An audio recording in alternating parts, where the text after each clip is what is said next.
Horsey. Oh no, that's a cow, not a horse.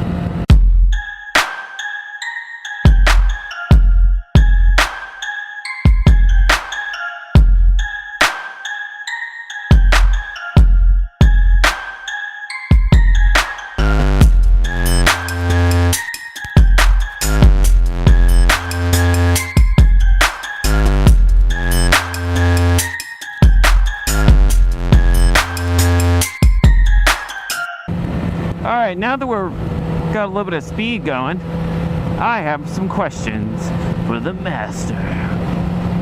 Question 1. I'm going to say this really quickly because last time I tried to explain this, it didn't make any sense. So the question is, at a red light, should I pull the clutch in or leave it out? And I asked this question because I want to know if it's more wear and tear on the bike if the clutch is in or if the clutch is out. Which one is more wear and tear on the bike? And the reason I'm asking this, another reason, when I'm at a red light and I have the clutch out, it sounds like the bike is making more noise, like I hear more stuff happening.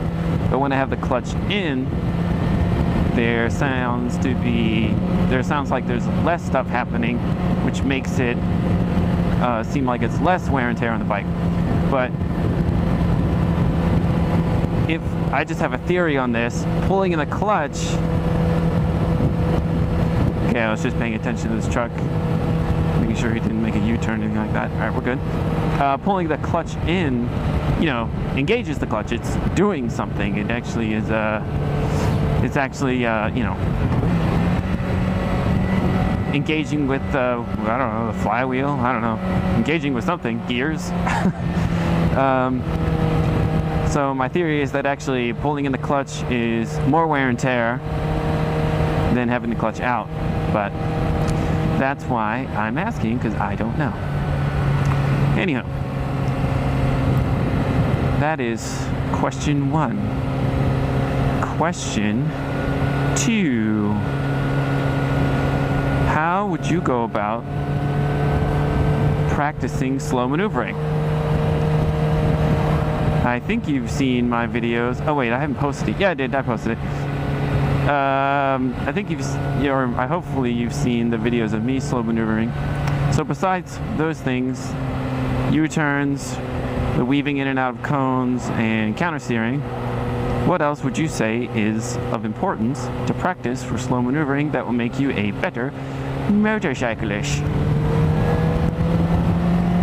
So that's question 2. Question 3, well, let's call it question 2.5. I want to get better, or I want to be able to make U-turns where, just say for instance, I'm making a left U-turn. I want to be able to turn the handlebars all the way to the left. I mean, as far as they will go, till the handlebar is touching the tank, or, that is basically right there. Or I can't turn anymore. I want to be able to do that without panicking. So, I didn't do it today when I was practicing my slow maneuvering. I think I got kind of close. I mean, actually, I did do it today, but not during a U-turn. I did it when I was doing the weaving in and out.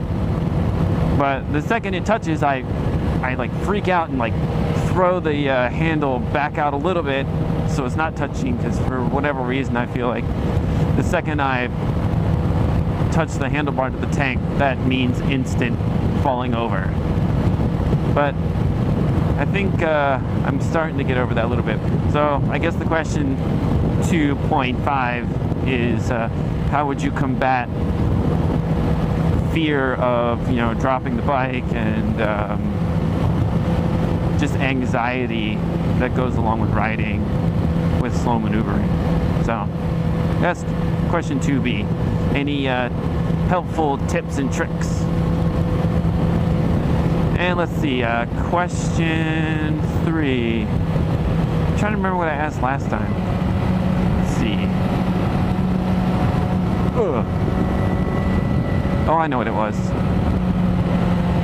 So question 3 pertains to target fixation.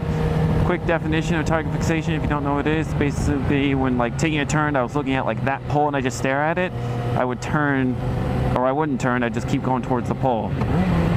Mostly happens in turns, and people just panic, thinking they're going into turns too fast, and you know, they end up, that's bright ass helmet. So yeah, that's how do you combat target fixation. And I know what they taught us at MSF, like what I'm doing now, is I'm not looking actually where I'm turning, but I'm looking down that hill, taking this turn. And that's supposed to help, you know, always get out of target fixation. You're never supposed to break in a turn like that. Like I didn't even look down at the ground, just looked at, oh, they finished the road work. Oh, that's good. Someone's road work right here. So that's what they taught me in the MSF course. What I'm curious is if you have any additional information that would be helpful for target fixation.